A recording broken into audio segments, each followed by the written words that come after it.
لم یلد ولم یولد ولم یکن لہ کفوا، فرق تو کوئی نہیں آنا تھا، بات تو اسی طرح چلنی تھی، اللہ کا تعارف کا تو پورا تھا۔ کل کی ضرورت کیوں پیش آئی جناب؟ کل کی ضرورت کیوں پیش آئی؟ کل کی ضرورت اس لیے پیش آئی کہ محبوب توحید اس کے قبول ہے جو تیرے منہ سے نکلے، جو تیرے منہ کی کہیں بات نہ مانے، وہ مومن بھی ہو تو اس کی ایمان مجھے قبول نہیں ہے، وہ مومن اور موحد بھی ہے تو مجھے اس کی توحید سے کوئی واسطہ نہیں، وہ منکر اور بے ایمان ہے۔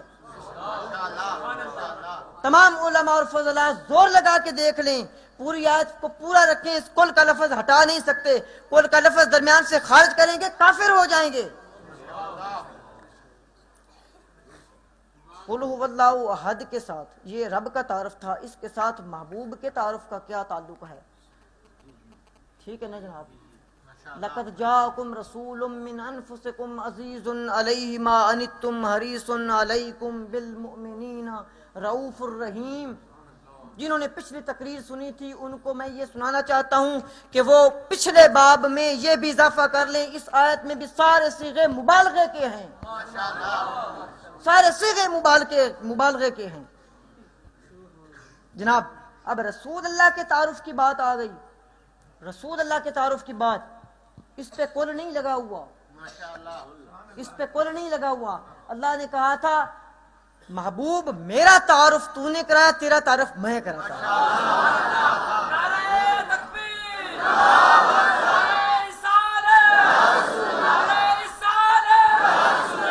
میرا تعارف تو نے کرایا تھا نا، اب تیرا تعارف میں کراتا ہوں۔ یہی چیز ہے من تو شدم تو من شدی، من تن شدم تو جان شدی، ہر کس نہ گوید بعد ازیں من دیگرم تو دیگری۔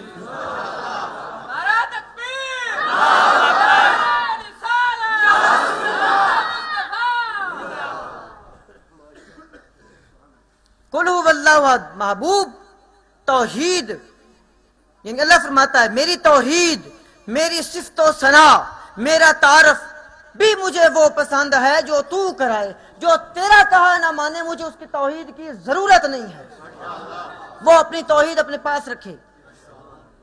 اور فقیر کا اعلان ہے جو اللہ کے رسول کے واسطے سے اللہ کو نہیں سمجھتا، جو اللہ کے رسول کے واسطے سے اللہ پر یقین نہیں رکھتا، وہ خواہ جتنا بڑا بھی مومن ہے، وہ آج سے گندے وہ مومن نہیں، وہ کافر ہے۔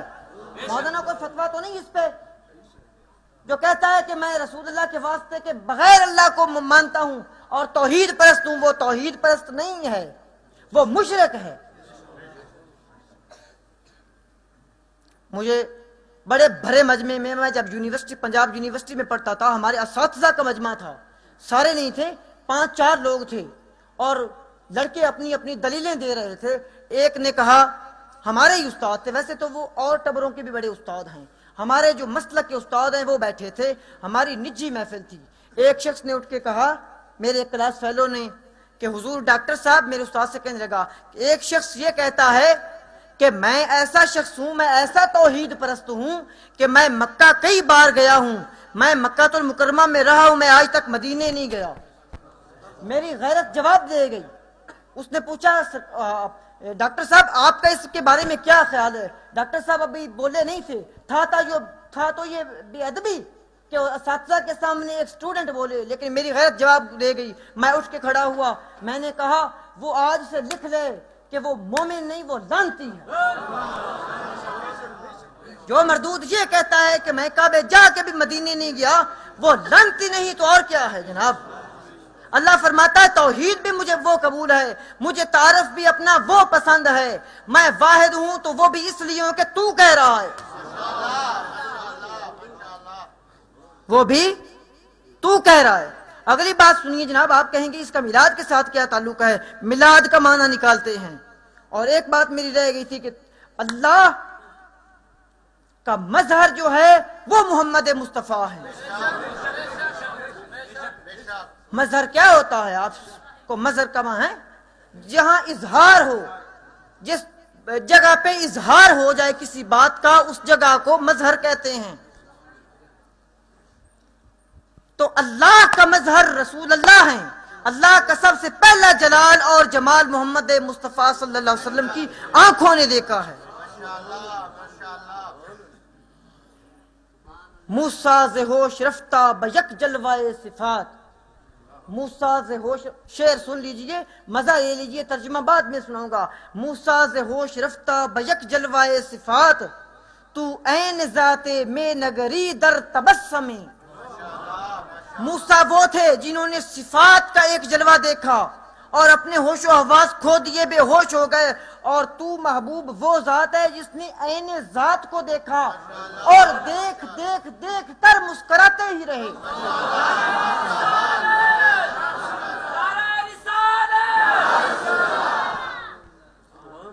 شاعر نے بڑی خوب بندش کی، ہندوستان کا شاعر جمالی، اس کی رگے شاعریت پھڑک اٹھی۔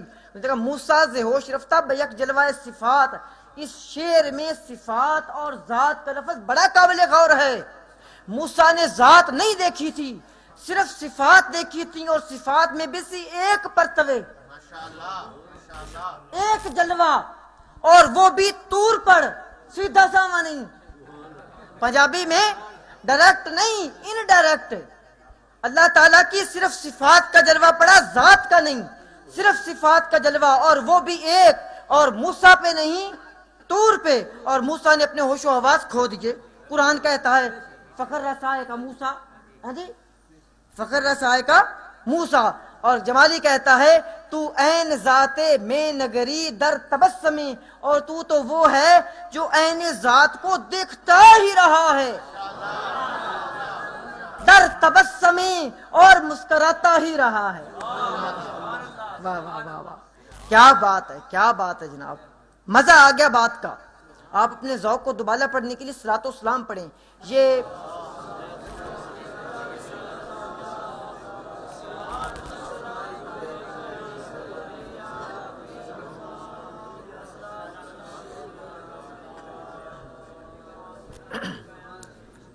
میں وہ علماء کرام کی طرح آپ کو صلاۃ و سلام نہیں پڑھواتا، صلاۃ و سلام پڑھنے کی ویسے بھی بڑی فضیلت ہے، ٹھیک ہے نا، صلاۃ و سلام پڑھنے کی ویسے بھی بڑی فضیلت ہے۔ اور دوسرا مسئلہ ہے کہ صلی اللہ علیہ وسلم کہنا یہ آدھا درود ہے۔ سرکار نے فرمایا مجھ پر دم کٹا درود نہ پڑھو، جب مجھ پر درود پڑھو تو میری آل کو شامل ضرور کرو۔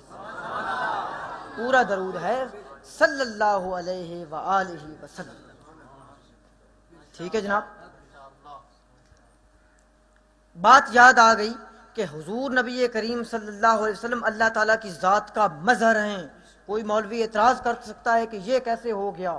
مولانا ربانی صاحب بیٹھے ہیں، سورہ قصص میں اللہ نے فرمایا، اللہ کا قرآن فرماتا ہے کہ موسیٰ جب طور پہ گئے تو طور کا وادی ایمن کا ایک درخت بولا، من الشجرۃ بقعۃ المبارکۃ